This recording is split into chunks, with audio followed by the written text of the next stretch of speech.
Merhaba arkadaşlar, kanalıma hoş geldiniz. Ben Ebe Şule Gökçen Kırbaşlar. Kanalımda doğum öncesi, doğum sonrası kadın hastalıkları ile ilgili videolar çekiyorum. Aklınıza takılan başka sorular varsa mutlaka kanalıma bakarsınız.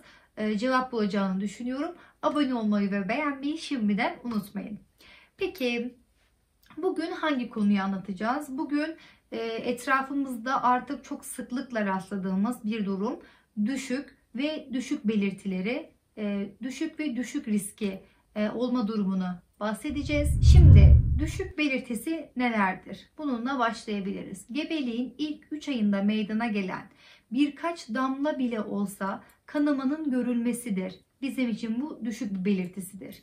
Ekstradan ne olabilir? Bele ve kasıklara vuran şiddetli ağrı, dinlenmekle geçmeyen ve bıçak saplanır gibi aniden giren ağrılarınız olduğu zaman gebelikte mutlaka hemen bir doktora başvurmanız gerekiyor. Şimdi en önemli konuya gelmem gerekiyorsa düşük yapan kadınlarımız maalesef ki kendini suçluyor. Bu yüzden ben en başta şunu önermek istiyorum. Gebe kalmayı düşünüyorsanız ve gebe kaldığınızı öğrendiğiniz an herkese duyurmamalısınız. Neden herkese duyurmamalısınız? Bence sadece gebe kaldığınızı öğrendiniz. Eşinize ve çok yakın arkadaşınız veya kardeşiniz birkaç kişiye söylemeniz, yani size her konuda başınıza kötü bir şey bile gelecek olsa size destek olacak birilerine söylemenizi öneriyorum. Çünkü bizim en çok karşılaştığımız konu, mesela bir kadın ilk defa hamilelik yaşıyor. Bunu genelde ilk defa yaşayanların çok başına geldiğini görüyorum. İlk defa gebeliği oluyor ve o heyecanla herkese söylüyor. Annesine, akrabasına, komşularına, herkese söylüyor. Ve devamlı etraftan aman kızım yukarı uzanma, işte bebeğin düşer. Aman kızım ağır kaldırma. İşte başka ne bulur? İşte sen aman aman yat, sana bir şey olmasın. Ya da sen stres yapma, hiç üzülme, hiç ağlama, işte çok eğilme, bebeğin düşer gibi durumlarla karşılaşıyoruz. Kadın düşük riskiyle karşılaştığında, yani hafif bir kanaması olduğunda veya düşük yaptığında ne oluyor? Kadın düşük yapıyor. Sonra eve geliyor. Tabii işte geçmiş olsunlar falan başlıyor. Sonra kadınlarımız diyor ki ay ben sana söylemiştim, ağır kaldırdın ya ondan düşük yaptın. İşte diğeri geliyor, ben sana söyledim, uzandın ya sen yukarı, kesin ondan düştü. Ondan sonra birisi geliyor, ben sana eğilme demiştim, bebek eğilince düşüyor gibi size devamlı arkadan böyle kötü söylemler geliyor. Zaten doğumla ilgili size hiçbir kadın çok güzel doğurdum, çok rahat doğurdum, işte muhteşem doğum anı yaşadım gibi şeyler anlatmaz. Yaşarlar, çok kolay doğumu olanlar bile çok kolay doğum demezler. Onlara nazar değiyormuş. O yüzden demezler. Genelde çok zor doğum olmuş, işte ebeler hep kötü davranmış, işte bağırmaları olmuş, çok ağrı çekmiş, çok sancı çekmiş, çok kötüymüş. İşte normal doğum yapanlar normal doğumu kötüler, sezaryen yapanlar sezaryen ağrılıdır. Bu gibi durumlar başınıza gelmemesi için her zaman destekçi olacak bir eşiniz, bir de en yakın arkadaşınız, kardeşinize söylemeniz benim için yeterlidir. Düşük olduğunda veya düşük riski taşıdığınızda sizin psikolojiniz bizim için çok daha önemli. Çünkü sadece şunu söyleyebilirim. Bebek sizin uzanmanızla, eğilmenizle, ağır kaldırmanıza düşmez. Siz eğilmekle, uzanmakla, ağır kaldırmakla o bebeği düşüremezsiniz zaten. Yani %100 düşmez demiyorum. Tabii ki de yaptığınız hareketlere bağlı. İşte veya spor yaptım o yüzden düştü de diye düşünebiliyor. Öyle bir şey yoktur arkadaşlar. Yani eğer bebeğiniz sağlıklı bir bebekse, sağlıklı bir şekilde rahminize tutunduysa siz onu eğilmekle, işte ağır kaldırmakla düşüremezsiniz. Bebeğiniz rahminize sağlıklı bir şekilde yerleştiyse ve gebeliğiniz sağlıklı bir şekilde devam ediyorsa, siz bebeğinizi kucağınıza almışsınız, eğilmişsiniz, kalkmışsınız, bu bebeğinizin düşmesine sebep olmaz. Ama ne sebep olur?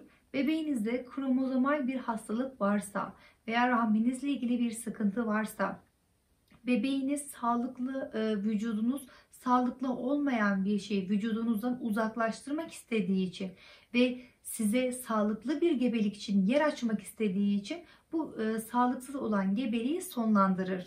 Bu yüzden Psikolojik olarak kendinizi suçlamıyorsunuz.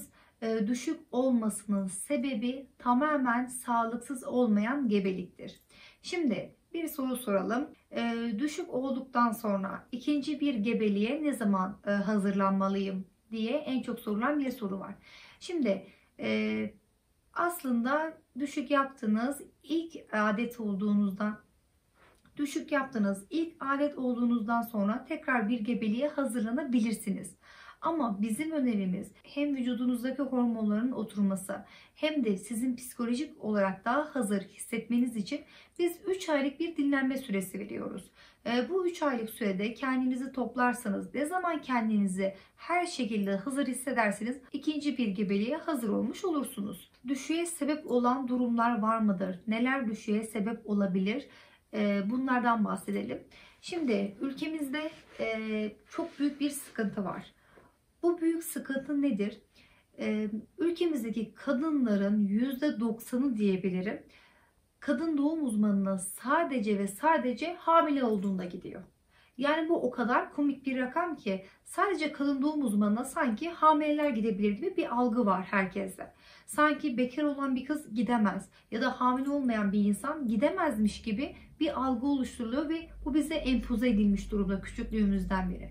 Ama biz istiyoruz ki bir kızımız adet olduğunda mutlaka kadın doğum uzmanına gösterilmesi lazım. Evlenmeden önce mutlaka bir kadın doğum uzmanına gitmemiz lazım. Evlendikten sonra mutlaka gitmemiz lazım. Hiçbirine gitmediniz. Mutlaka çocuk düşünmeye başladığınız an, korunmayı daha bırakmadan mutlaka kadın doğum uzmanına gitmeniz gerekiyor. Neden gitmeniz gerekiyor? Böyle düşüklerle veya sıkıntılı bir gebelik yaşamamanız için gitmenizi istiyoruz. Çünkü siz bir doktora gittiğinizde doktor sizin yumurtalıklarınıza, rahminize, tüplerinizde, rahminizde herhangi bir perde olup olmadığına, herhangi bir şekil bozukluğu olup olmadığına, hormonlarınızda dengesinde herhangi bir bozukluk var mı, yükseklik, alçaklık gibi durumlar var mı? Bunların hepsine bakıyor. Bir sıkıntı varsa ilk önce onu düzeltiyor. Bu sürede gebe kalmayacaksın deniliyor. O sıkıntı düzeltildikten sonra her şey yolundaysa veya hiçbir sıkıntı yok, evet her şey çok güzel, hazır bir şekilde gayet gebeliğe hazırsın dediğinde folik asit başlayıp gebeliğe başlayabiliyorsunuz. O yüzden buradaki folik asitin önemi de bizim için çok önemli. Herhangi annede bir sıkıntı var mı? Obezite durumu var mı? Obezitelik gibi bir durum varsa mutlaka kilo vermesi istenir. Kilo verdikten sonra gebe kalınması istenir. Veya herhangi bir yapı olarak, yani rahmimizde, yumurtalıklarımızda yapı olarak bir sıkıntı varsa bunun düzeltildikten sonra gebe kalması isteniyor. İşte bu düzenli kontroller sayesinde bizim düşük oranlarımız azaltılıyor.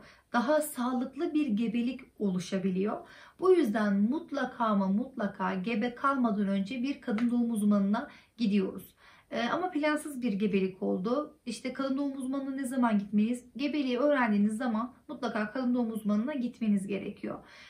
Şu durum için de çok önemli. Şimdi sadece kadın doğum uzmanına gebelik düşündüğünde sadece kadın doğum uzmanına gideyim, bir sıkıntı olmaz demeyin. Diş kontrolü için mutlaka bir dişçiye de gidin. Çünkü gebelikte dişlerinizle ilgili sıkıntılar da oluşabiliyor. Mutlaka herhangi bir işte böbrek sorununuz varsa, herhangi işte kilo probleminiz varsa bir diyetisyene gidebilirsiniz. Mutlaka her şey hazırlıklı olduktan sonra ben planlı gebelikleri daha çok seviyorum. Çünkü planlı gebeliklerde düşük riskleri daha az olabiliyor. Daha sağlıklı bir gebelik oluşmuş olabiliyor.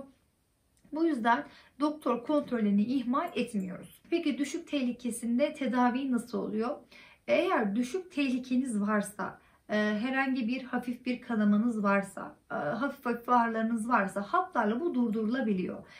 Bu videomu düşük tehlikesi olan arkadaşlarım izliyorsa eğer, hiçbir şekilde stres yapmanıza gerek yok. Eğer bebeğiniz sağlıklıysa, sağlıklı bir şekilde sürdürecekse ilaçlar gerçekten bunu durduruyor. Siz de tamamen hani inşallah sağlıklı bir gebeliğim olur diye beklerseniz evet dinlenebilirsiniz. Tabii ki de ben size ağır kaldırın, işte ağır sporlar yapın demiyorum. Tabii ki de kendinize daha dikkat edin, daha dikkatli hareketler yapın.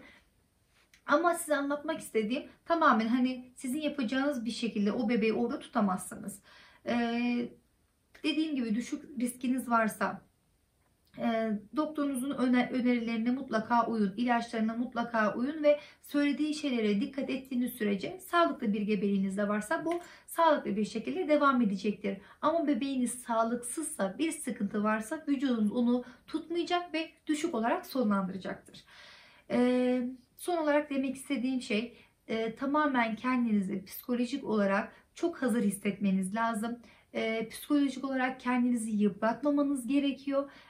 Ve her zaman sağlıklı bir bebek gebeliğin sonuna kadar kendini devam ettirir. Bu şekilde bilmeniz bizim için yeterlidir. Eğer aklınıza takılan, sormak istediğiniz bir soru varsa mutlaka yorumlar kısmına sorun. Elimden geldiğince sorularınıza cevap vermeye çalışıyorum. Kanalıma abone olup beğenirseniz çok sevinirim. Hoşça kalın.